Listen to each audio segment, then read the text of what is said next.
नमस्ते दोस्तों, आज की कहानी में अपने सभी का स्वागत है। मेरा नाम जूली है। मैं अपने मालिक की घुटनों की मालिश कर रही थी जब मालिक ने मुझे एक मोटा सा चीज दिखाया जिसे देखकर मैं चिल्ला उठी।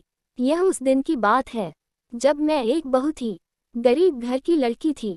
मैं जिंदगी में कुछ करना चाहती थी ताकि हमारे घर की आर्थिक हालत सुधर सके। मेरे 2 भाई हैं, दोनों मुझसे बड़े हैं। मेरे मम्मी पापा मजदूरी करके किसी तरह से हमारा पेट पालते थे और बहुत ही कम उम्र से मेरे भाई भी काम पर लग गए थे। मुझे स्कूल जाने का बहुत शौक था, लेकिन 5वीं तक पढ़ाई करने के बाद मैंने पढ़ाई छोड़ दी क्योंकि मेरी मम्मी ने मेरे स्कूल से नाम कटवा दिया। मैंने मम्मी से कहा था कि अगर मैं पढ़ लिख जाऊंगी तो हमारी हालत सुधर सकती है, लेकिन मेरी मम्मी ने मेरी एक ना सुनी और 15 साल की उम्र में उन्होंने मुझे एक घर पर काम पर लगा दिया था। मैं जवान हो रही थी और मेरे मालिक राजेश के घर पर काम करती थी। मेरे मालिक राजेश उनके बेटे बहू और पोते के साथ रहते थे। उनका एक बेटा 17 साल का था। उसका नाम सोनू था। वह मुझसे बस 2 साल का बड़ा था। कभी कभी मैं उसके साथ बात करती तो सोनू की माँ गुस्सा हो जाती और कहती थी, ये तो काम वाली है, सोनू तुम इससे दूर रहा करो। पर फिर भी जब भी मौका मिलता सोनू मुझसे बात करता। उसने मुझसे पूछा था कि तुम इतनी कम उम्र में पढ़ाई छोड़कर हमारे घर पर काम करने क्यों आए हो। मैंने कहा कि हम बहुत गरीब हैं और मेरी मम्मी ने मुझे यहाँ पर काम पर लगा दिया। मेरा काम मेरे मालिक राजेश की सेवा कर रहा था। मैं दिन भर इसी घर पर 2 साल तक काम करती रही। सब ठीक चल रहा था, लेकिन अब मैं जवान होने लगी थी।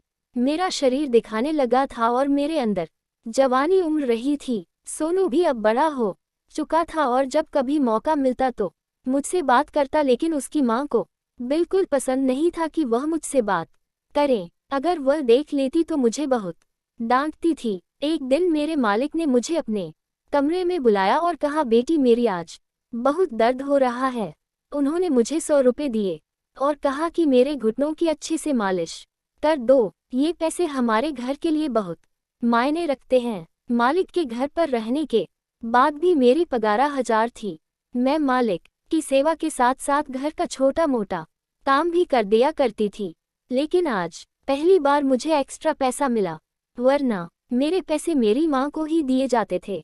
मैंने देख लिया तो मालिक ने अपनी धोती ऊपर उठा दी। मुझे ये बहुत अजीब लगा, लेकिन वह बुजुर्ग इंसान थे। मैंने हल्के हाथों से उनके घुटने की मालिश करनी शुरू की। करके आराम करने लगे। करीब 1 घंटे तक मैंने उनकी मालिश की। इसके बाद में घर आ गए। अगले दिन जब मैं काम पर गई तो शाम के वक्त पर से राजेश ने मुझे अपने पास बुलाया और कहा, बेटी कल की तरह आज भी मेरे घुटनों की मालिश कर दो।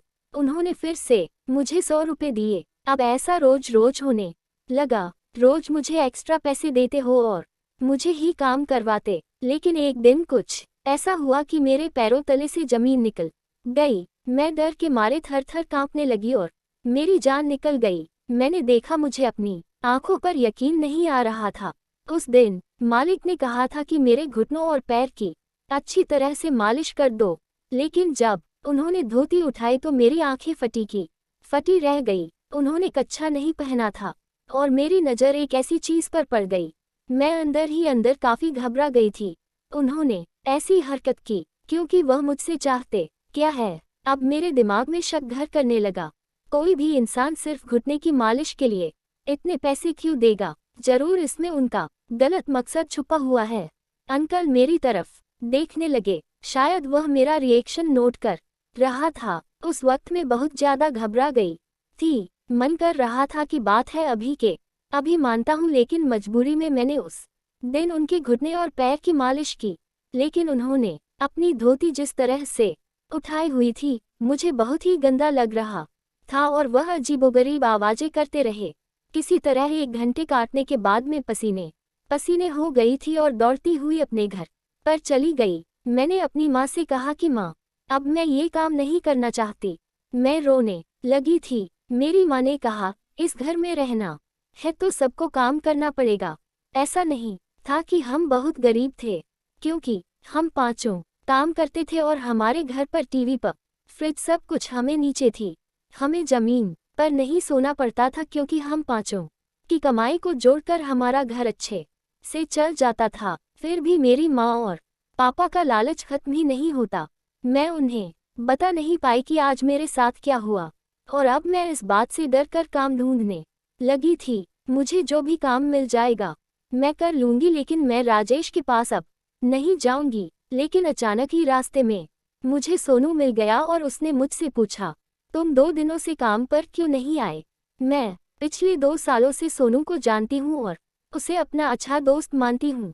मैंने कहा, सोनू मेरा वह काम नहीं करना चाहती, मैं दूसरे काम की तलाश कर रही हूँ। लेकिन मेरी माँ को इस बारे में मालूम नहीं है, वरना वह मुझे देखेगी। मेरी बात सुनकर सोनू चौंक गया और कहा, आखिर क्या? मुझे खुलकर बताओ कि तुम वहाँ काम क्यों नहीं करना चाहती।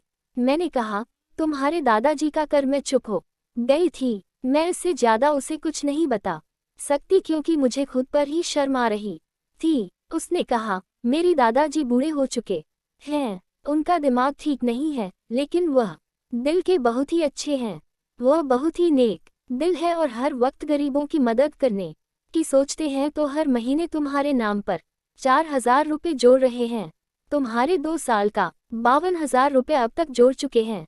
जब तुम्हारी शादी होगी तो इस पैसे से वह तुम्हारी मदद करेंगे। बाकी वह थोड़े से खाना खा ली है। अगर उनसे कोई गलती हो गई हो तो मुझे माफ कर दो और तुम कल से काम पर आ जाना। मैं घर वालों को कह दूंगा कि तुम्हारी तबीयत ठीक नहीं थी, इसलिए तुम नहीं आई। अब मैं सोच में पड़ गई थी। हो सकता है कि मैं ज्यादा ही सोच रही हूँ। शायद राजेश उस दिन कच्छा पहना भूल गए होंगे। बेचारे 60 के हैं, भले ही जवान दिखते हो, उन्हें ध्यान ही नहीं रहा होगा और मुझे अपनी पोती जैसा ही समझते होंगे। बेचारे मेरी शादी के पैसे भी जोड़ रहे हैं और मैं भी इतनी पागल हूँ कि उनके बारे में क्या क्या सोच लिया। अगले दिन से ही मैं फिर से काम पर जाने लगी और राजेश फिर से मुझे अपने रूम में बुला लेते और 100 रुपये कर कहते कि मेरे घुटनों की मालिश कर दो। लेकिन अब मैंने नोटिस किया कि वहाँ कच्छा नहीं पहनते थे। जब वहाँ धोती ऊपर उठाते तो उनका सब कुछ नजर आता है। बंद करके रहते और कभी कभी मेरी तरफ देखते थे।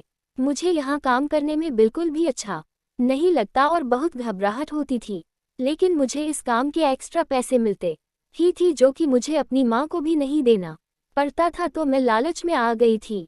फिर भी मुझे अपने रूम में बुलाया और 500 रुपये दिए। मैंने घबरा कर पूछा, अब क्या होगा? फिर अंकल ने मुझे बिस्तर पर लेटा दिया और मेरी दोनों टांगों को अपनी कमर पर लिटाकर मेरे सील तोड़ दिए और लगातार 1 घंटे तक मुझे अपने ऊपर बैठाकर झूला झुलाया। जब मैं घर जा रही थी तो मेरा कमर और पेट बहुत ज्यादा दर्द कर रहा था। अगले दिन जब मैं काम पर गई तब अंकल ने मुझे बनाया और पीछे छक्के लगाए। तभी से मुझे अंकल से प्यार हो गया और मैं रोज उनके साथ ही रहने लगी। तो दोस्तों, यह वीडियो आपको कैसी लगी? अच्छी लगे तो कहानी को लाइक और हमारे चैनल को सब्सक्राइब जरूर करें। धन्यवाद दोस्तों।